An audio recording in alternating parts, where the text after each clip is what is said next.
You pull into the gas station on a cold morning, your engine stumbling just a little at idle, and you grab that bright bottle off the shelf by the register. $19. The label promises to scrub your injectors clean. You pour it in, you feel good, you drive off, and you have no idea you may have just fed your engine something that does more harm than good. Here is the truth I learned the hard way. Most of the fuel injector cleaners sitting on that shelf are mostly cheap solvent and marketing, and a handful of them can actually dry out your seals, foul your oxygen sensor, and cost you thousands. But there are 5 simple things quiet men in plain clothes have used for decades to keep their engines running clean for a fraction of the price, and almost nobody talks about them anymore. I found the heart of this from an Amish diesel mechanic named Amos in a shop outside Millersburg, Ohio, back in the spring of 2019. He showed me a maintenance ledger his family had kept since 1961. By the end of this, you will know exactly which 9 bottles to leave on that shelf and the 5 things that actually work, and every one of them fits your car, your truck, or your generator sitting in the garage right now. I want you to stay with me, because this knowledge is slipping away faster than you think. The men who understand fuel by feel and by smell are old now. Their sons carry phones and take the vehicle to the dealer. And once these habits die out, all that is left is the $19 bottle and the hope printed on its label. Let me take you back into that shop for a moment.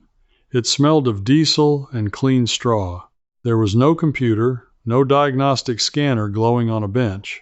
There was a kerosene lamp, a row of hand tools worn smooth, and an old man wiping his hands who had kept engines alive for longer than I had been driving.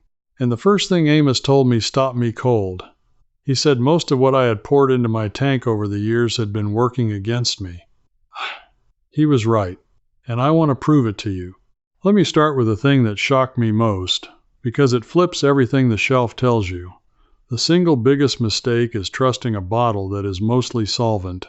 Walk down that aisle and read the back of the cheapest cleaners. Many of them are built around simple solvents like acetone, xylene, toluene, or heavy naphtha. These will indeed dissolve some gunk.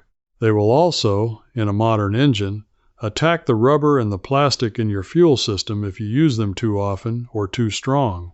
I watched Amos hold up a cracked fuel line from an English neighbor's truck. The man had run a harsh solvent cleaner through it every single fill-up for a year because he thought more was better. The rubber had gone hard and brittle, like an old eraser. That failure cost more than $700 to repair. The bottle had cost him about $6 a time, and he had bought dozens. Here is what the label will never tell you. Your injectors are not usually clogged with the kind of grime a raw solvent removes. Modern injector deposits are mostly a waxy, varnish-like carbon that builds on the tip and the pintle, and it takes a specific detergent chemistry to lift it, not a wash of paint thinner. So the harsh solvent cleaners give you the smell and the feeling of doing something while doing almost nothing to the real problem and quietly aging the soft parts of your system. That is the first bottle to leave on the shelf. But it is nowhere near the worst one, and the next category is one you have almost certainly bought. Think about the cleaners that scream about octane on the front, the ones that promise more power, a boost, a kick. Here is the quiet trick behind many of them. A good number of these so-called performance cleaners lean heavily on methanol or other cheap alcohols to bump a number on the label. Alcohol carries a little detergent value, sure, but methanol is aggressive toward certain metals and rubber, and worse, it loves water. It pulls moisture straight out of the air and holds it in your fuel. In a vehicle that sits, like a second car, a camper, a boat, or a generator, that trapped water is how corrosion begins on the inside of your tank and your lines. Amos put it plainly. He said, "You do not fix an engine by pouring in something that invites rust." His family had learned that lesson generations back with stored fuel for their diesel equipment and their standby power. Water and fuel was the enemy they feared most because it did its damage silently, in the dark, in the bottom of a tank, where no one looks until the engine coughs and dies. So that is 2 categories gone. the harsh solvents and the alcohol-heavy octane boosters. Therefore, let me show you the one that fooled even me, because I bought it for years and felt smart doing it. The premium cleaner that costs 3 times as much and hides its ingredients. I used to believe price meant quality. I would reach past the cheap bottle and grab the expensive one, the one with the aggressive name and the racing colors, thinking I was protecting my truck. But when I finally started reading the actual safety data sheets, the documents that list what is truly inside, I found something that made my stomach drop. Several of the most expensive bottles contained the very same base solvents as the cheap ones. I had been paying a premium for the same paint-thinner chemistry in a heavier bottle with a better story, and this is where the real villain of this whole business starts to show its face. Because once you understand that the expensive bottle and the cheap bottle can be nearly the same liquid, you realize the entire aisle is built to keep you guessing, keep you spending, and keep you coming back. That is not an accident. That is a design. Let me tell you what actually matters inside a cleaner, so you can never be fooled again. There is one family of detergent that independent engineers and university fuel researchers keep pointing to as the real thing. It is called polyethylamine. On a label, it may show up in words like polyethylamine or a similar detergent additive. This is the chemistry that was studied and shown to genuinely remove and prevent the carbon deposits on modern injectors and intake valves without the harshness of raw solvent. The Environmental Protection Agency, back in 1995, actually required a minimum level of detergent in all gasoline sold in the United States, precisely because dirty injectors were becoming a national problem. So a baseline detergent is already in your fuel. What you are looking for in a bottle is a real concentrated dose of that proven detergent chemistry, not a jug of solvent with a cape on. Now here is the tension, and I want you to feel it. The bottles that actually contain a strong dose of the right detergent are a minority on that shelf. Most of what you see is filler, solvent, and story. Watch out for any cleaner that will not list a treatment ratio and a real ingredient family. When Amos taught his own nephews, the first rule he gave them was this: if you cannot know what is in it and exactly how much to use, you do not put it in the tank.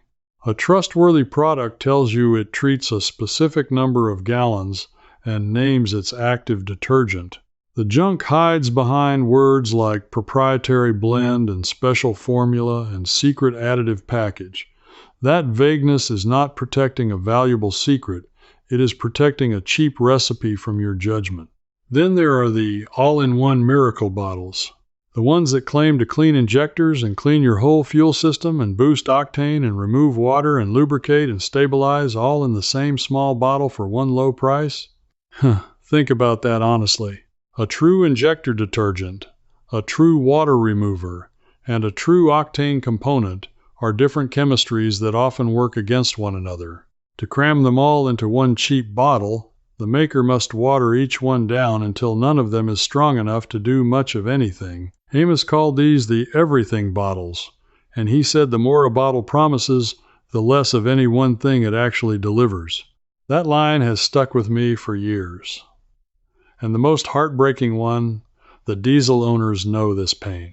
There are winter anti-gel and cleaner combos sold in regions and seasons where they do more harm than good, and cheap two-cycle style additives poured into modern common rail diesels by people chasing internet advice that can throw off the fuel chemistry these tight, high-pressure systems depend on. I met a young Amish-raised man who had left to work in a diesel shop, and he told me the saddest repairs he saw were from folks dumping random bottles into $30,000 engines because a stranger online swore by it. The injectors in a modern diesel are machined to tolerances finer than a human hair. They do not forgive guesswork. So that is the shape of what to avoid. The harsh solvent bottles, the alcohol-heavy octane boosters, the overpriced bottles hiding the same cheap base, the vague no-ratio mystery blends, the everything-in-one miracle jugs, the wrong season and wrong engine additives poured in on bad advice. Every one of them shares a single trait. They ask you to trust a label instead of understanding your engine. But understanding your engine is exactly what these plain families never lost. Therefore, let me hand you what actually works. The 5 things I watched keep engines humming for decades, and I promise you already own most of them or can buy them for a few dollars. The first one is so simple you will almost be angry no one told you. It is the fuel itself and the habit of buying it right. Amos never let a tank run near empty if he could help it, and he had a reason that goes deeper than convenience. The junk, the water, the fine sediment, all of it settles to the very bottom of a tank, both your car's tank and the big tank at the station. When you run your gauge down to the last quarter and the fuel is low at the station too, you are drinking from the dirtiest part of the glass. His rule was to keep the tank above a quarter, fill up at busy stations that turn their fuel over quickly so it is fresh, and never fill up while the tanker truck is there dumping a delivery, because that stirs the sediment in the ground tank up into your fill. That single habit, which costs you nothing, keeps more grit out of your injectors than most bottles ever will. And here is the part that ties it to real research. The best injector cleaner ever invented is already required to be in your gasoline. Remember that 1995 detergent rule. Top-tier fuel standards that came later, set by automakers themselves in 2004, required even higher detergent levels than the government minimum. So choosing a fuel that carries that higher detergent standard and buying it fresh is you using a proven injector cleaner every single fill-up for the price of the gas you were going to buy anyway. That is the Amish instinct exactly. Do not buy a fix for a problem you can prevent with a better habit. And the men who never needed the shelf at all, who kept their engines clean with discipline and a few honest ingredients, are the ones I drove across 3 states to learn from. Because their way is disappearing, and once it is gone, the shelf is all you will have left. If you want to go deeper into where this knowledge comes from and why it has held up for generations, I put the full picture together in a book called The Amish Blueprint. It walks through the same principles Amos lived by, the ones recorded in that ledger, the ones that kept engines and homesteads running without depending on a shelf full of promises. There is also plain wisdom and Amish depth, which carry the broader philosophy behind all of it. You will find the details in the description below. It is the kind of reading that changes how you look at every purchase you make, not just the ones in the automotive aisle. Now let me keep going through the ones to avoid, because the next 3 are the sneakiest of all. The second thing they use is the honest, single-purpose detergent dose, used rarely and correctly. Amos did keep 1 bottle on his shelf, just 1. It was a concentrated detergent built around that polyether-amine chemistry I told you about, and he used it maybe once or twice a year, not every fill-up. He treated it like medicine, not like a soft drink. A strong, correct dose a couple of times a year clears the deposits. Pouring a weak, wrong dose in constantly just wastes money and can carry that dilution problem I warned you about. Less, but right, beats often, but wrong. That was his whole philosophy in 1 sentence, and it applies to almost everything in life. The third thing surprised me the most, and it is where the old knowledge really shines. It is heat and load. It is how you drive. Here is what the men who service engines by feel understand that most modern drivers have forgotten. A huge amount of injector and valve deposit builds up in engines that only ever do short, cold, gentle trips. The engine never gets fully hot, never runs under real load, so the carbon never burns off. Amos would take a sluggish engine and, instead of reaching for a bottle first, he would run it hot and work it. On a diesel, they call the hard version of this an Italian tune-up, and mechanics of every kind have quietly used it for generations. You get the engine to full operating temperature, and on a safe, legal stretch of road, you let it work under load in a lower gear at higher revolutions for a sustained stretch. That heat and airflow burns off the light carbon that a cleaner is trying to chemically remove. It is free. It uses nothing but the fuel already in your tank and the road already under your wheels. Now I need to turn and talk to you directly. because I know what you might be thinking. You are thinking, this is fine for a man with a shop and a diesel and open country roads, but I live in a normal house, I drive a normal car, I am not going to become a mechanic at my age. I hear you. So this next part is built specifically for you, in your life, exactly as it is this week, with things you already have. You do not need a shop. You do not need to crawl under anything. Start with this. This week, the next time you fill up, do 3 things. Fill up at a busy station that sells a lot of fuel, and choose a fuel that carries the higher detergent standard, which is often marked right on the pump. Do not let your tank run below a quarter between now and then. And once, on a day you are already driving somewhere on a road where it is safe and legal, let the engine get fully warm and then drive it a little more spiritedly than your usual gentle crawl for 10 or 15 minutes, so the engine actually works. That is it. No tools, no jack, no skill. You have just used 3 of the 5 methods, and you have spent nothing extra. And if you want to add the 1 bottle, do it the Amish way. Buy a single, honest, concentrated detergent that names its active ingredient and its treatment ratio right on the label. Use it twice a year. Mark it on your calendar, spring and fall, the way these families mark everything by the seasons. That is the entire program. A better habit, a warm hard drive, and 1 honest bottle twice a year. Compare that to the person spending $19 every couple of weeks on a mystery jug, and over a year you save well over $100 while your engine runs cleaner. This is not a rugged off-grid fantasy. This is your Tuesday. The 4th thing they use is prevention against water and stale fuel, and this one matters enormously if you have anything that sits. A second car, a camper, a boat, a lawn tractor, a backup generator in the garage that you pray will start when the power goes out.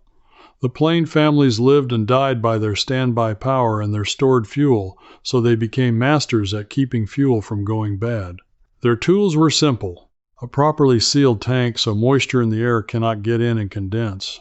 Keeping stored tanks full rather than half empty, because an empty space is where humid air sits and sheds water into your fuel as the temperature swings.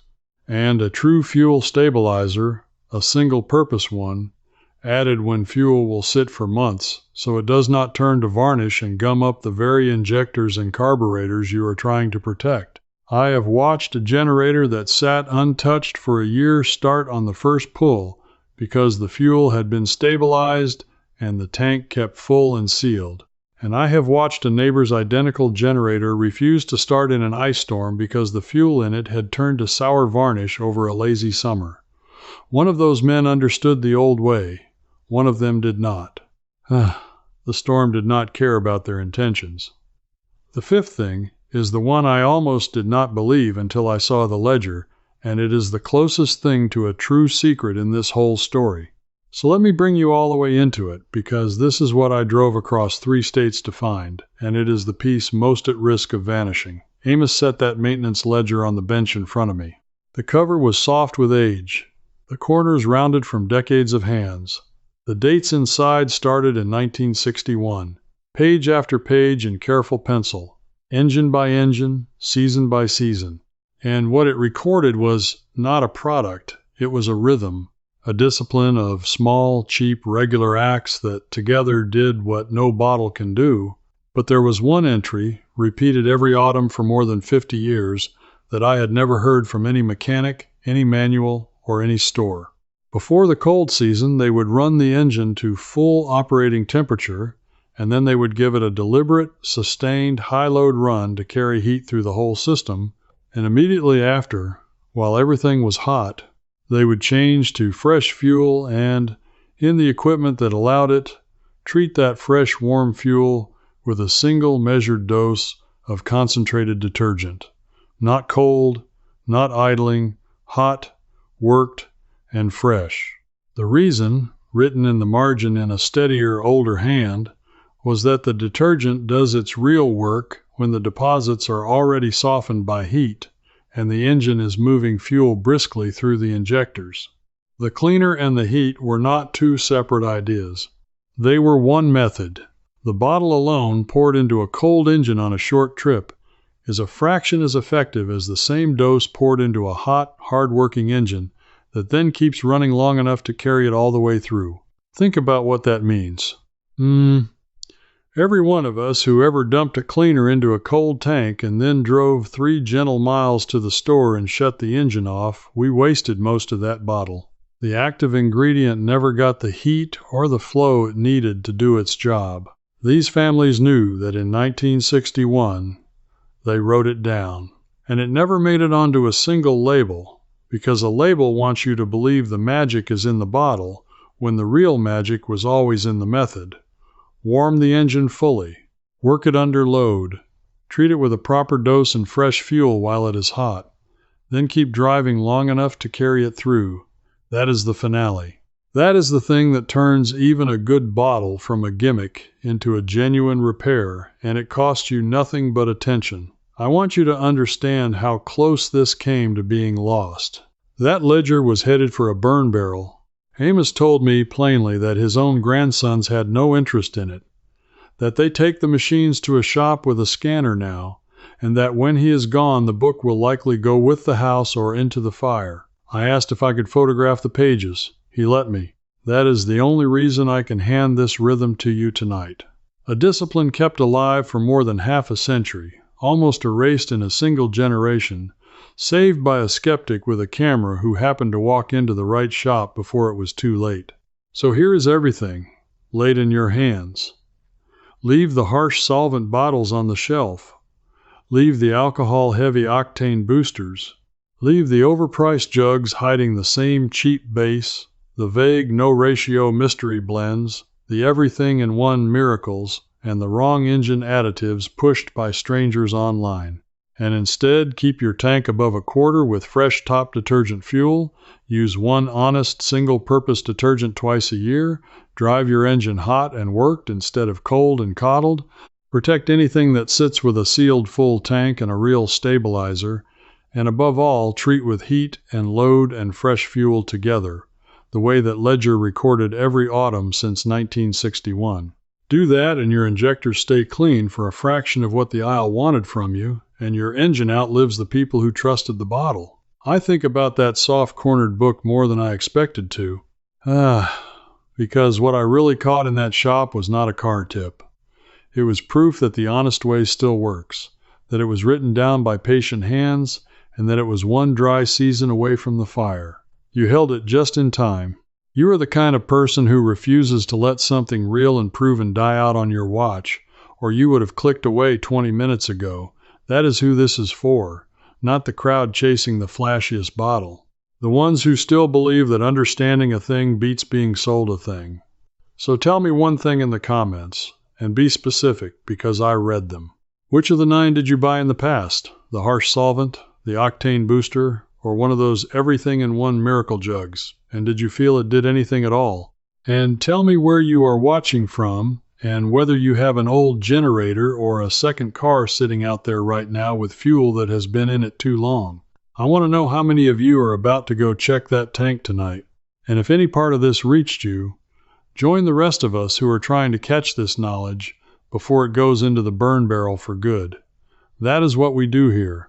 We rescue the plain, proven methods the modern world is quietly erasing, and we hand them around before they vanish.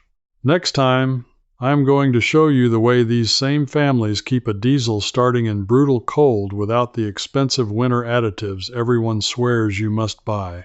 Another thing written in that same ledger, another thing almost gone.